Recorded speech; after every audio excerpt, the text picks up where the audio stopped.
What is the deal, beautiful people? It's your boy Ramon, Lifestyles Defined. Let's talk about the madness that is the Sony 85mm full frame E-mount 1.8. So I was on the phone with Jerry a few weeks back, and I asked him to promise me something. I told him, if you ever hear me talking about buying more gear, more lenses, just stop me in my tracks. And he started laughing. He says, "Why?" I says, "Listen, man, I got everything twice over. I got full ranges on my Olympus. I got a full range on my my Sony A7 II, and then on my on the Canon that I got floating around here, it's like a 18 to 135 or something. So it's like, I don't need any more lenses. If I can't get the shot with what I have, shame on me." And it sounded really good at the time, and then I got the opportunity to play around with this 85 for a little bit. I told Jerry, and he started to say something. I said, "Whoa, shut your mouth, sir. Don't tell me what to do with my money." So, how good is this lens? It's good.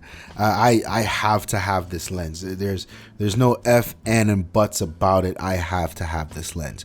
I actually did an engagement shoot with it, and I was floored by the sharpness of this lens. And like you guys, I do a lot of the same research. I watch a lot of the same channel. I think a lot of these dudes are dope. I saw Manny Ortiz shooting it. I saw a lot of other guys reviewing it. The camera store, is it? Camera shop. And these guys, that when they, and even DP Review, I mean, when they spoke about it, they spoke so highly about it. And my takeaway was, the best thing about this lens was it was amazing quality without the Sony price, right? So I expected something like this when I first saw it. 85 1.8. Yeah, Sony's gonna try to hit us in the head for about $1,200. And no, it's actually half of that. And then when you start digging and you look into the reviews for the lens, so that there isn't much bad about it when they compare it to the older 85 1.8, which I think is Zeiss or Batis, whichever one. There's a difference. I stopped caring at this point because I can't afford either. When you look at it, the depth of field on the Batis was just a touch more creamy, and the bokeh balls had a tendency to be more round on the Batis. And then they're saying with this 1.8, it gets a little soft on the edges, which is okay. It's okay for me, at least, when shooting wide open.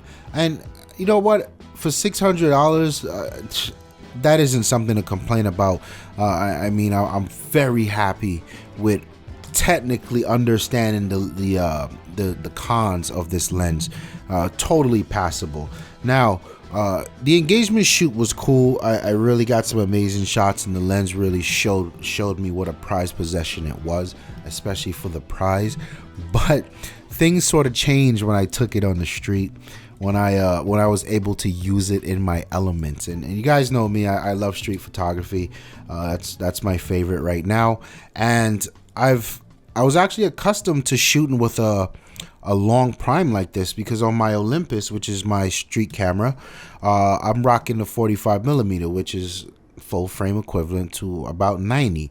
So this 85 on my full frame is relatively the same thing as the 90mm on the Olympus. What I will say, I'm not going to get into a comparison. I don't want to do that. But what I will say is, this lens at 1.8, it got downright addicting to me. Like I did not want to stop shooting. And I see a lot of people say you do street photography, they do it with a 50, and I never liked 50. I thought it was too long. 35s are really nice. I want to get my hands on one of those. I would prefer something wide like a 24 or 28, maybe even a 20 for street photography. That's usually where I'm at.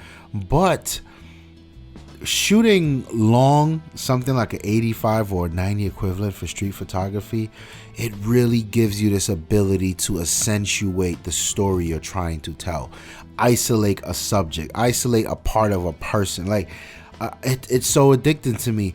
And when I got home and looked at the images that came off of this 85, I was just floored. I was seriously floored. I mean, this is probably the best lens I've ever used, and I have to have it. In fact, your boy's got a Nintendo Switch for sale. Everything must go. I got to get this $600 to get this lens. So my favorite things about it is how ungodly sharp it is. Like, I can't believe how sharp this lens is. There's no. It's something you need to see for yourself. Get online, download some raw files. If you want to see the raw files, hit me up. I'll send them to you. The depth of field is super creamy. Oh my God. Things just disappear. The bokeh balls, although some of them are not always perfectly round, but it's still very good to look at. And my favorite thing about this lens, and I did not see this coming, is how easy it makes manual focusing. I could not, and again, I don't know what's going on. My autofocus has been failing me lately. It failed me on the Olympus. I guess the autofocus when I'm using my LEA4 adapter with my old A-mount 24-75 2.8, that is a mouthful. I hope somebody out there understands what I just said. The autofocus was fine. I didn't have any problems. But I did find the autofocus here a little bit slow, and it had a tendency to hunt, which never really bothered me. But the problem is I found the autofocus on the 85, it just probably, I would say, like 4 out of 10 times, it just would not lock on to what I actually wanted to lock on to. So I had to switch to manual mode, and my God, I was totally shocked at how easy it is to focus with that ring and how pleasing it is. It's butter smooth. I actually prefer using manual on this lens. So that's definitely a new experience for me. But yeah, I had to return the lens. You know, the plug let me hold it for a while. Shout out to the plug. And I really enjoyed it. I am going to add this lens to my kit as soon as humanly possible. Maybe by the time you're seeing this, there'll be an Amazon box somewhere making its way here. I don't know. Let me know what you guys think about the 85 1.8. Let me know what you think about the images. And let me know what you think just in general. Like the video if you like it. Don't forget to subscribe. We have plenty more content coming. My name is Ramon. I'm out of here. Peace. If I had to describe Lifestyles Defined, I would say it is a dream come true to have a platform where we can talk about the things that we love, and we can share with people who also love the things we love the way we love, and just have conversations that matter and go back and forth and grow as a community. It's been a pleasure. It's been a dream, and I just want to thank everyone that's involved for rocking out with us.